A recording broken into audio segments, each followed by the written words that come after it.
शिक्षा मंत्री धर्मेंद्र प्रधान के इस्तीफे के बाद और जंतर मंतर भी अब करीब करीब खाली हो चुका है। वहीं आज अब से कुछ मिनट पहले प्रधानमंत्री नरेंद्र मोदी ने अपने सोशल मीडिया अकाउंट पर एक वीडियो शेयर किया है।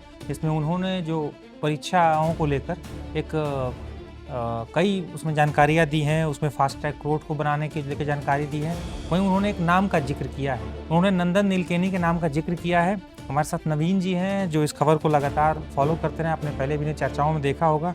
तो प्रधानमंत्री मोदी के ने क्या कहा है पूरा नंदन नीलकेनी को लेकर, उनको इस तरह से किस तरह वो जोड़ रहे हैं? देखिए, मेन जो है ऐलान जब प्रधानमंत्री नरेंद्र मोदी ने किया है वो पूरी तरह एग्जामिनेशन सिस्टम के रिफॉर्म के लिए जो हाई टास्क फोर्स का गठन करने की बात यही है, और जिसकी अध्यक्षता जो है नंदन नीलेकनी करेंगे, जिनका नाम जो टेक फील्ड के लोग हैं वो लोग बहुत बेहतर से जानते हैं क्योंकि वो इन्फोसिस के सह फाउंडर रहे हैं।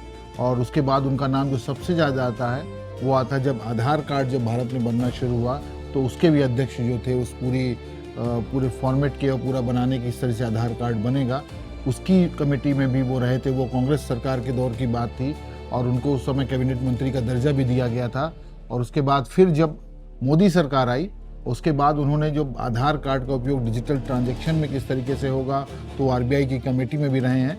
तो उनके लिए ये है कि वो एक ऐसे व्यक्ति हैं टेक्नोलॉजिकल, और भारत में जिस तरीके से टेक्नोलॉजी का उपयोग करके गवर्नेंस में किस तरीके से यूज़ होगा उसको लेके उनकी भूमिका अभी तक अहम रही है। और अब एग्जामिनेशन पे भी सरकार ने उन पर भरोसा जताया है तो सरकार बहुत मतलब बड़ा कदम उठाया गया है। और ये उनको की लगता है कि ये फुल प्रूफ एग्जामिनेशन सिस्टम जो है अब बनाने की कवायद जो है शुरू हो गई। और ये केवल एक सिस्टम में नहीं रहेगी, ये पूरे भारत में जिस तरीके से आधार का उपयोग हुआ है उस तरीके से मुझे लगता है कि अगर ये काम करेगी तो वो फुल प्रूफ सिस्टम निश्चित तौर पर एक तरह से कहा जाए क्रांतिकारी जो भी कॉकरोच जनता पार्टी और जेनजी आंदोलन हुआ, उनकी जो मांगे गई और उसके बाद ये है। और मुझे लगता है कि इससे जो सीजेपी के लोग हैं या जो लोग भी आंदोलन में जो परीक्षा सुधार की मांग करते रहे हैं उन्हें भी ये मतलब ये चकित करने वाला होगा, क्योंकि इतना बड़ा नाम इससे उन्हें उम्मीद नहीं रही होगी कि नंदन नीलकेनी जैसा नाम जो कि इसकी प्रधानमंत्री मोदी घोषणा करेंगे। क्योंकि परीक्षाएं अब पहले का स्वरूप दूसरा था, धीरे धीरे वो ज़माना बदल रहा है, तकनीक बदल रही है। उस तरह से आने वाले दिनों को जैसे आधार कार्ड को उन्होंने बनाया, जिसका हम देखते हैं कि आज कहीं भी जाइए तो आधार कार्ड से आपकी सारी जानकारी मतलब कितना उपयोगी है, सारी डिटेल्स उसके आ जाती है। हालांकि इसके कई विरोध भी होते हैं कई चीज़ों को लेकर। और अब नंदन नीलकेनी का जुड़ना तो ये एक तो इसमें किस तरह का सुधार हो सकता है? देखिए, दो तीन चीज़ें जो मुझे समझ में आती हैं। देखिए, पहली बात तो ये है कि कोई ऐसा नाम चाहिए था जिस पे बेदाग हो, जो भरोसा जता सकें लोग, क्रेडिबिलिटी हो। तो सरकार उस नाम तक पहुंचने में सफल रही है। और नंदन नीलेकनी का नाम खासकर कॉर्पोरेट सेक्टर में लोगों को जिस हिसाब से देखा जाता है और जिस तरीके के उनके क्रेडेंशियल्स डिजिटल गवर्नेंस को लेके हैं, वो उन्होंने एक सही व्यक्ति को ढूंढने में सफल रहे। दूसरा ये है कि वो अगर काम करेंगे तो जो भी काम होगा, जैसे आधार को लेके अब आप उसी तरीके से सवाल नहीं उठाते। शुरुआत में इस तरीके की बातें आई कि भाई डेटा लीक हो रहा है, इस तरीके की बातें हुई बहुत, लेकिन जैसे जैसे वो बढ़ता गया प्रोसेस उतना ही वो स्ट्रॉन्ग होता चला गया। उपयोग है, लाभ है। तो उसी तरीके से अब एग्जामिनेशन की जब बात आएगी तो निश्चित तौर पर मानिए कि टेक्नोलॉजी का कितने व्यापक पैमाने पर उपयोग हो सकता है एग्जाम को कराने, कंडक्ट करने से लेके रिजल्ट देने तक, बिल्कुल फुल प्रूफ बनाने की अगर वो गारंटी ले सकते हैं। क्योंकि एक टेक फील्ड के ऐसे व्यक्ति हैं जिस दौर में भारत में तकनीक का कुछ भी नहीं था, तब इन्फोसिस को खड़ा करने में अगर वो सहयोगी रहे हैं उस दौर से, और वो आज बदले हुए भारत में जब एआई की बात हो रही है तो वो नरेंद्र मोदी की बहुत बार तारीफ करते दिखते हैं। तो उनको इस तरीके की भूमिका देने से सबसे बड़ी बात यह है कि टेक्नोलॉजिकल एडवांसमेंट के जितने डायमेंशन अभी हैं या इवॉल्व होंगे, उन सभी का उपयोग परीक्षाओं को लेकर और नीतिगत दृष्टि से किया जाएगा कि एक बार अगर ये समस्या खड़ी हुई है तो उसका समाधान भी परमानेंट ही हो। तो सरकार से ज़्यादा सबसे बड़ी बात इसमें यह है कि नरेंद्र मोदी ने सीधे तौर पर कमान अब अपने हाथ में ले ली है। उन्हें जो लगता है कि भाई अब वो घड़ी खत्म हो गई कि हम इस पे कोई कहते हैं ना, थोड़ी बहुत भी हमारे पास जो गुंजाइश रही हो अगर किस तरीके की बात के लिए, तो वो गुंजाइश न रहे। तो नंदन नीलेकनी को चुनना बहुत बड़ा और बहुत डिसाइसिव स्टेप है एग्जामिनेशन रिफॉर्म्स के क्षेत्र के लिए, इंडिया के लिए। जब अचानक जैसे अभी कुछ देर पहले ये नाम सामने आया है, प्रधानमंत्री मोदी ने खुद इसकी जानकारी दी है। उन्होंने अपने इंस्टाग्राम, ट्विटर या बाकी जो सोशल मीडिया हैंडल्स हैं उसमें वीडियो शेयर किया है, उन्होंने जानकारी दी है। तो उसमें ये अचानक तो ऐसा नहीं है कि कल दोपहर के समय इस्तीफ़ा हुआ, फिर आंदोलन खत्म होने लगा, मुलाकात थी उसके बाद जेपी नड्डा और जितेंद्र सिंह से, सीजेपी नेताओं की। यानी कि ये बात सरकार के जो मतलब प्रधानमंत्री हैं या गृह मंत्री अमित शाह हैं, ये उस स्तर पे जो एक शीर्ष स्तर पे इस तरह की बातचीत पहले जिक्र हुआ होगा ना, मतलब यानी कि देखिए, हमने कभी अचानक तो नाम आया नहीं होगा। इससे पहले हम वीडियो किया था हमने, जबकि भाई जिस दिन सोनम वांगचुक से अस्पताल में मुलाकात हुई और हमने कहा आम आंदोलन का क्या होगा जी। उस वीडियो में हमने ये बात कही थी और ये भी बताया था कि सरकार अब जो है ना दूसरे साइड से काम कर रही है, कि सरकार को लगता है कि केवल धर्मेंद्र प्रधान का हटना समाधान नहीं है जी। उन्होंने व्यापक पैमाने पर उसको की भी किस तरीके से हम इसको डिग करें कि ये समस्या परमानेंटली खत्म हो और दोबारा किसी को इस पे आंदोलन करने का मौका ना मिले। तो आप सबसे पहले देखिए ना कि पहले आपने सचिव को हटाया जी। उसके बाद आपने जो एजेंसी है नेशनल टेस्टिंग एजेंसी उसके 47 अधिकारियों को बर्खास्त कर दिया। फिर उसके बाद जब बात आई तो आपने बदलाव करते हुए सीधे धर्मेंद्र प्रधान जो है उन्होंने इस्तीफा दे दिया। तो एक एक लेयर्ड है। उसके बाद इन्होंने समझौता किया कि भाई अब जो है आंदोलन अपना आप समाप्त करें, आपकी सारी मांगें हम मान रहे हैं और उन चीज़ों को उन्होंने दृष्टिगत रखते हुए निर्णय लिए कि किसी भी व्यक्ति को मौका न मिले। और किसी भी हालत में बीजेपी ये क्रेडिट किसी को नहीं लेने देना चाहती है कि भाई गलतियां हुई तो हमने ही सुधारी और जो बदलाव किए रिफॉर्म्स किए वो भी हम ही कर रहे हैं।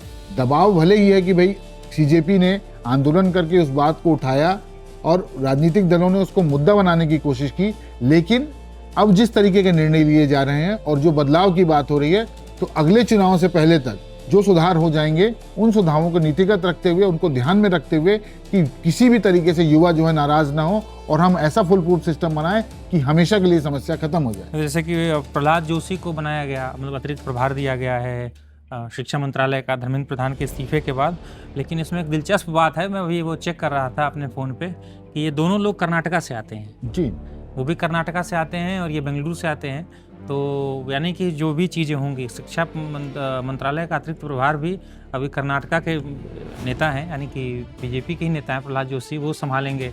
और नंदन नीलकेणी जो कि पूरी उनकी देख रेख में शिक्षा का एक नया सिस्टम, एग्ज़ाम का एक नया सिस्टम तैयार किया जाएगा, तो वो भी मतलब कर्नाटका के ही हैं, बेंगलुरु में उनका जन्म हुआ है और वो साउथ आपने बताया वहाँ से चुनाव भी लड़ चुके हैं वो। तो हो सकता है कि इन्होंने ही नाम सजेस्ट किया हो प्रहलाद जोशी जी ने कि भाई एक व्यक्ति है, अगर क्यों ना हम उनकी मदद लें, क्योंकि देखिए उनके क्रेडेंशियल्स में किसी बात की कमी नहीं है। और दूसरा, अभी अगर कोई कार्यवाहक तौर पे देख रहा है तो प्रधानमंत्री सीधे तौर पे देख रहे हैं कि भाई क्या हो रहा है जी। अब हम क्या कर सकते हैं, क्योंकि इनको ये समझ में आ गया है कि जेनजी जो है, अभी तो जेनजी है जी, 5-10 साल बाद फिर जेन अल्फा भी आएगी जी। फिर बीटा वालों का तो समय बहुत बाद में है, तब मोदी जी का कहा।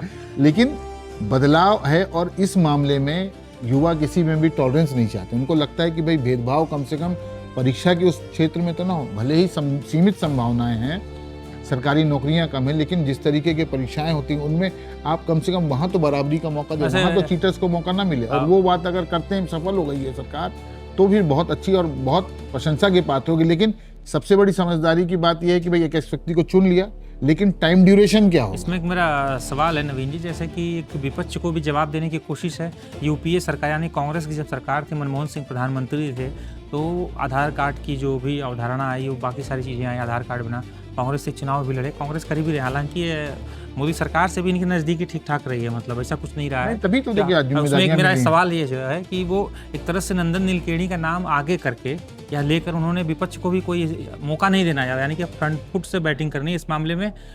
ऐसा है बीजेपी या प्रधानमंत्री मोदी का प्लान। तो ब्रिज का काम करेंगे वो, देखिए सवाल नहीं उठा पाएंगे, सवाल नहीं उठा पाएंगे कि भाई आपने ऐसे व्यक्ति को दिया है जो व्यक्ति उनके साथ भी काम कर चुका, बहुत करीब से काम किया, उनकी प्रतिभा पे तो कोई सवाल ही नहीं, प्रतिभा पे किसी पे सवाल नहीं है। और ये ब्रिज का काम करेंगे कि भाई अगर विपक्ष के भी कुछ सवाल होंगे या उनके भी कुछ सजेशंस होंगे कि भाई इस तरीके से आप करें, तो वो व्यक्ति दोनों के लिए अप्रोचेबल है और वो वहां जा भी सकता है। तो एसेसिबिलिटी, अप्रोचेबिलिटी दोनों हैं और वहां पे अगर बीच का रास्ता निकल के, और ये बात सबके हित की है ना, आज बीजेपी की सरकार है, कल दूसरे राज्यों में दूसरी सरकारें होंगी, किसी का काम करने का दूसरा पैटर्न है और सारे एग्जाम डिजिटल हो रहे हैं। कुछ एग्जाम ही ऐसे हैं जो अभी हम, जैसे यूपीएससी का मेंस का एग्जाम होता है वही हैंड रिटन होता है जो राज्यों के होते हैं, बाकी तो लगभग जो तकरीबन सभी एग्जाम है वो डिजिटल पैटर्न पे ही हो रहे हैं। उनको एग्जाम कराने का तरीका बदला, पूरे के पूरे सेंटर्स बने हैं जो डिजिटलाइज्ड हैं, कंप्यूटर सेंटर हैं जहाँ पे एग्जाम होते हैं।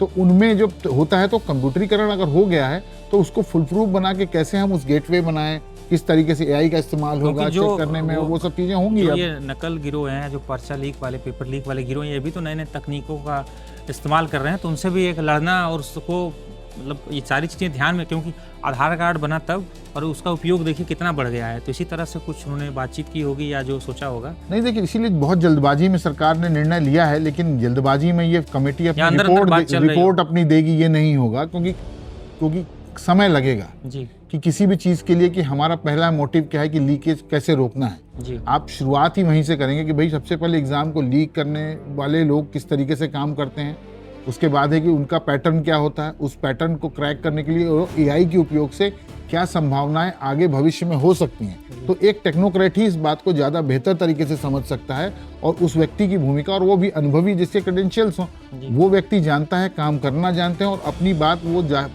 प्रूव कर चुके हैं। चाहे वो डिजिटल पेमेंट का सिस्टम हो भारत में, आज यूपीआई इतना व्यापक तौर पे उनकी भूमिका है। जितना हम देख रहे हैं उसके पीछे कहीं ना कहीं उनका दिमागी बिल्कुल बिल्कुल काम है। अब देखिए जैसे अभी एसआईआर में भी अगर आधार से लिंक करने की बात है कि मल्टीपल ना हो, आधार कार्ड की वजह से ही यूपीआई राशन कार्ड है पूरे भारत में एक जगह कहीं है, सब चीजें अगर आधार से जुड़ी हैं तो सरकार ने जो लीकेज था उसको तो रोका ही था। तो अब वो लीकेज जो पैसे का हो रहा था अब वो एग्जाम में है तो वो चीजें बेहतर होंगी ही होंगी।